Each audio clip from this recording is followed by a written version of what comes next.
fête du baptême de Jésus, les fidèles se sont d'abord rendus au Jourdain pour la procession solennelle et la messe, puis sur le mont de la Quarantaine, où Jésus a été tenté par le diable. À Bethléem, à l'occasion de la fête de l'Épiphanie du Seigneur, le custode de Terre Sainte a présidé les célébrations auxquelles participaient des pèlerins et des chrétiens locaux. Les célébrations de Noël, selon le calendrier oriental, ont commencé le 6 janvier à Bethléem, avec l'entrée des chefs des églises grecques orthodoxes, syriaques, coptes et éthiopiennes. Ils souffrent du chômage, de la pauvreté, du manque d'infrastructures et du manque d'électricité. Pourtant, les chrétiens de Gaza sont une richesse sociale pour la population de toute la bande. 1001 cadeaux pour Noël. C'est la campagne de Noël organisée pour la deuxième année consécutive par le jeune chrétien orthodoxe de Béjala. Un geste d'amour envers les petits.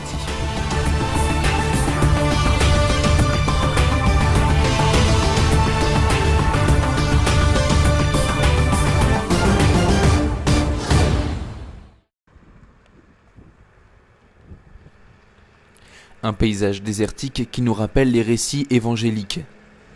Ici, Jean-Baptiste marchait, préparait le chemin du Seigneur jusqu'au jour du baptême de Jésus, épisode qui marque le début de sa vie publique. Les franciscains de Terre Sainte organisent chaque année un pèlerinage sur les rives du Jourdain avec une procession, la messe et bien sûr la possibilité de toucher les eaux de la rivière et de prier à l'endroit où Jésus a été baptisé selon les récits des évangiles.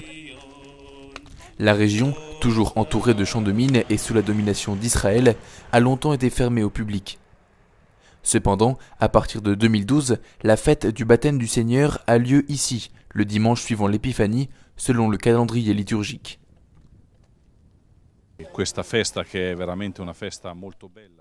C'est une très belle fête, et pouvoir la célébrer sur les rives du Jourdain est quelque chose d'exceptionnel, car dans le reste du monde, les gens n'ont pas la grâce de pouvoir la célébrer sur le lieu du baptême. Célébrer cette fête est très beau et indique le passage de la contemplation de l'enfant Jésus à celle de Jésus adulte, dans laquelle, de la même manière, le Fils de Dieu se manifeste et nous invite à le suivre.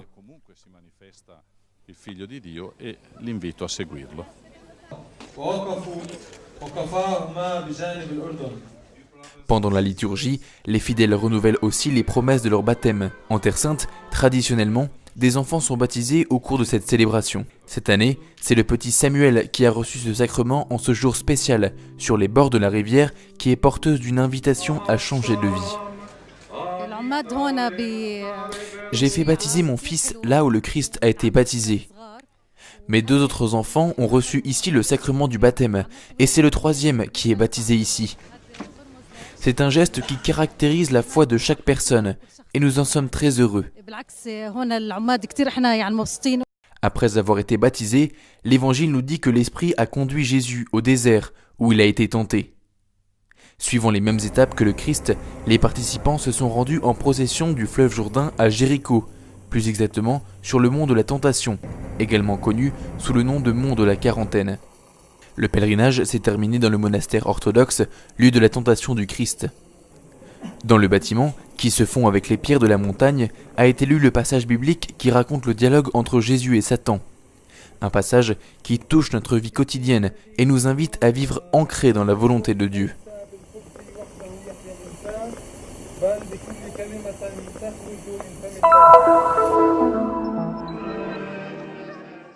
Il y a 2000 ans, le Messie est né ici à Bethléem, afin que s'accomplisse la prophétie des Saintes Écritures. Un enfant a été adoré par 3 mages. Des hommes qui, conduits par une étoile, sont arrivés ici. Cet événement, l'Église la célèbre à cette date. Epifania significa como advento, cioè l'arrivo del Signore. E l'arrivo del Signore è per tutti. Épiphanie signifie l'arrivée du Seigneur, qui est pour tout le monde. À Noël, le Seigneur rencontre des gens simples, des bergers. Et aujourd'hui, nous assistons à la rencontre du Seigneur avec ceux qui viennent de l'extérieur, des intellectuels et des gens du monde entier. Con la gente di fuori, anche intellettuali, ma anche di tutto il mondo. À Bethléem, la célébration de l'Épiphanie a eu lieu vendredi, avec l'entrée solennelle dans la ville du custode de Terre Sainte. Sur la place de la Mangeoire, le père Francesco Patton a été accueilli par les autorités religieuses et civiles.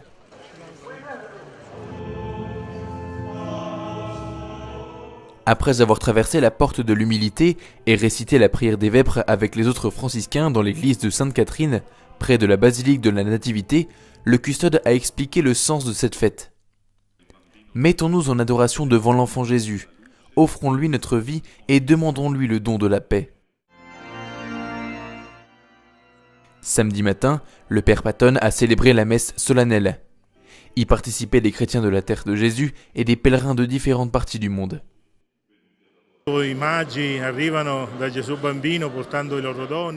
Les mages arrivent devant l'enfant Jésus portant leurs dons, exprimant la convergence vers Jésus de toutes les églises, communautés et peuples. Ainsi, quand chacun de nous s'allume une lumière de vérité et de joie qui fasse briller pour nous tous le visage de l'enfant Jésus, qui parle de paix, de communion entre les peuples, de convergence et d'unité dans la diversité, qui signifie richesse. Nous venons de loin. Nous avons amené pour la première fois notre fils en Terre Sainte. C'est donc une triple émotion. Une émotion merveilleuse pour nous aussi qui participons à la crèche vivante et représentons la naissance de l'enfant chaque année depuis longtemps. C'est une grande émotion d'amener ma famille ici. C'était le rêve de ma vie, car depuis 37 ans, ma famille organise la crèche vivante dans la nuit du 24 décembre. Et donc être ici à Bethléem avec mon mari, mon fils, ma mère et ma famille est un rêve devenu réalité. La célébration a culminé avec la récitation des secondes vêpres samedi après-midi. Dans la grotte de la Nativité ont été mises en scène les mages Gaspard, Melchior et Balthazar. Comme il y a 2000 ans, ils se sont agenouillés et ont offert de l'or, de l'encens et de la myrrhe à l'enfant Jésus. Partant de la grotte de la Mangeoire, le custode a porté en procession, dans le cloître de Sainte-Catherine, la statue de l'enfant Jésus assis sur le trône. Pose traditionnelle de la Terre Sainte. L'image est emblématique de la façon dont Jésus a été reconnu par les rois mages. Le roi qui aurait fait paraître le peuple de Dieu.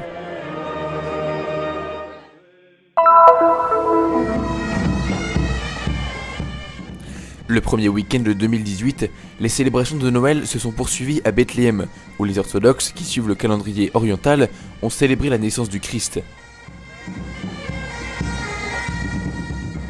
La ville a ainsi accueilli les chefs des églises grecques orthodoxes, syriaques, coptes et éthiopiennes.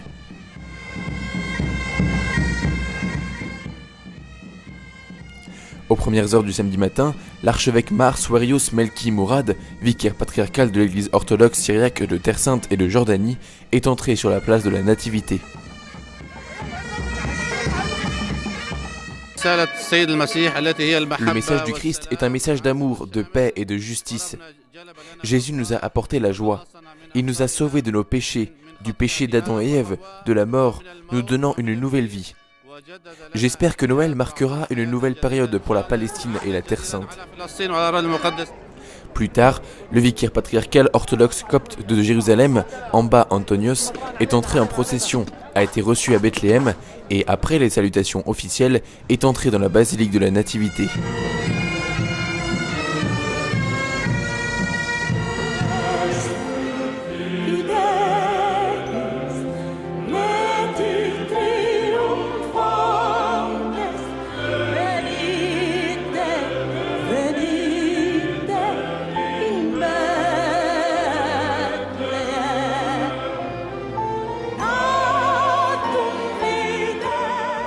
Ce fut l'occasion pour les chrétiens locaux et les pèlerins de renouveler leur espérance et de prier pour la paix.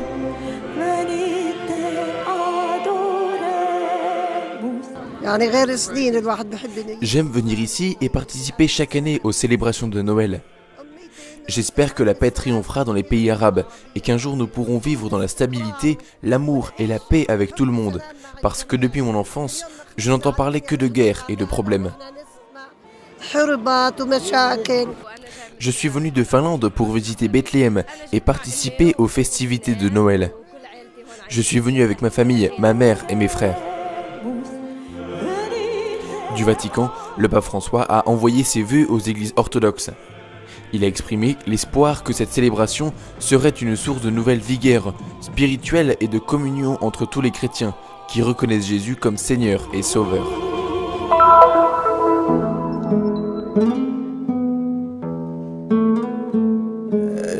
Nous vivons dans une petite prison.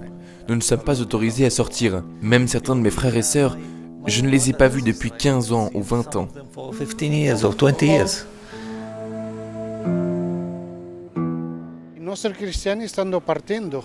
Nos chrétiens partent, ils partent de Gaza. Il n'y a pas de travail, pas d'argent, pas de vie digne, et à la première occasion, ils doivent sortir de Gaza, sortir et ne pas revenir.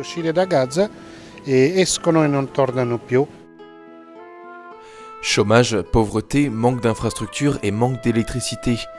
Les habitants de la bande de Gaza doivent faire face à de lourdes difficultés et à des contradictions quotidiennes. Les chrétiens restants représentent aujourd'hui 0,005% de la population, 1 millier sur 2 millions. La communauté chrétienne est très petite et vulnérable. Les choses vont plutôt bien en surface, mais en dessous, il y a un manque d'espoir et une peur de ce qui va se passer dans le futur. Pourtant, poursuit Sir Bridget, les gens d'ici ont une résilience extrême, démontrée par la variété et la quantité des différents projets réalisés pour servir la communauté. Un exemple est précisément Caritas, une branche détachée du bureau de Jérusalem, présente à Gaza depuis 2000.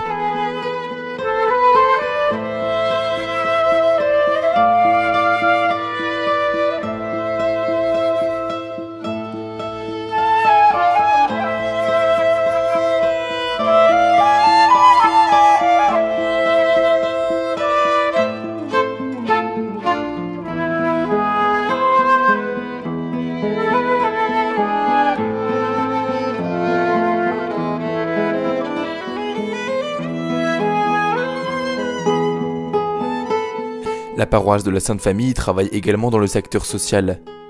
Aya, jeune diplômée en génie civil, travaille comme chef de projet.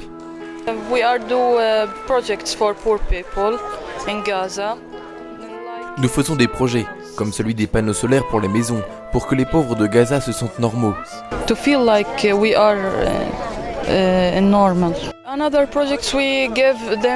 Dans un autre projet, nous distribuons des bons repas et des bourses pour les étudiants. Et nous en organisons beaucoup d'autres. Ou encore, l'école dirigée par les Sœurs du Rosaire, un ordre fondé par une Palestinienne, Marie-Alphonsine. C'est l'une des 5 institutions chrétiennes de la ville, l'une des plus fréquentées grâce à un bon niveau, à la variété des matières enseignées et au climat de dialogue qui règne à l'intérieur.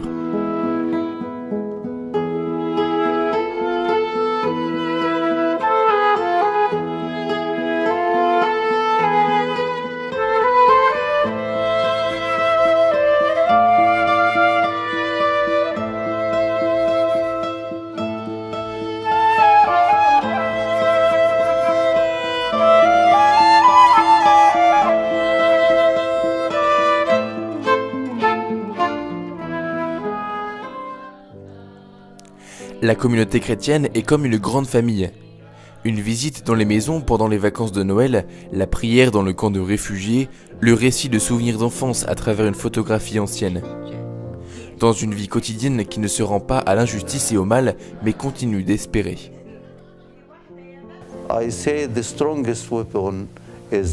Je dis toujours que l'arme la plus puissante est l'amour. Et c'est l'amour de Jésus qu'il faut répandre ici.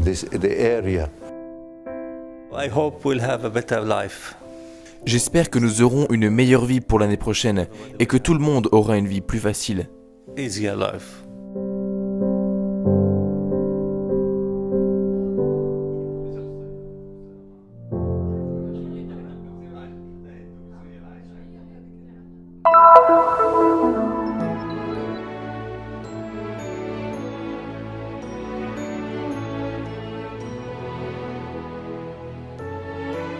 Mille et un cadeaux pour Noël.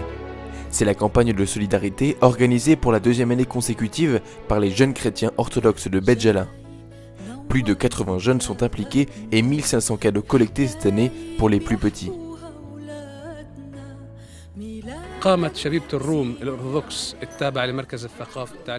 Cette initiative, organisée par la jeunesse du Centre culturel orthodoxe, témoigne de l'amour de Saint Nicolas, qui aimait donner, qui aimait la charité et la justice pour les pauvres. Et ces jeunes ont voulu suivre son exemple. Ces dons n'ont pas seulement une valeur matérielle, mais surtout une valeur morale.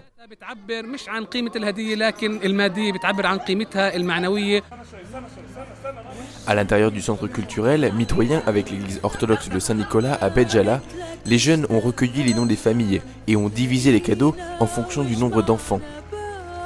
Déterminés à répandre la tendresse et la joie, ils ont commencé à distribuer des cadeaux aux plus petits.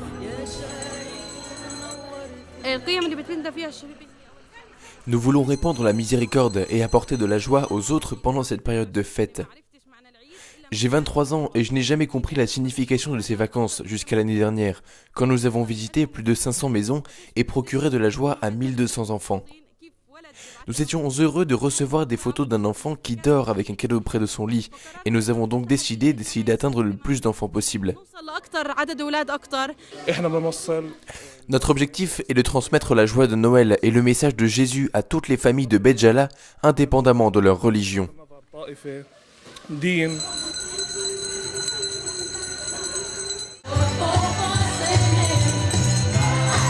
En parcourant les rues de Béjala, habillés en Père Noël, ces jeunes voulaient donner un moment de joie en distribuant des gâteaux à tout le monde. En collaboration avec le Centre Baladi pour la culture et l'art et le théâtre Al-Hara, ils ont ensuite dansé le Dagbe, la danse traditionnelle palestinienne. Un moyen d'impliquer les enfants et de leur rappeler l'esprit de Noël.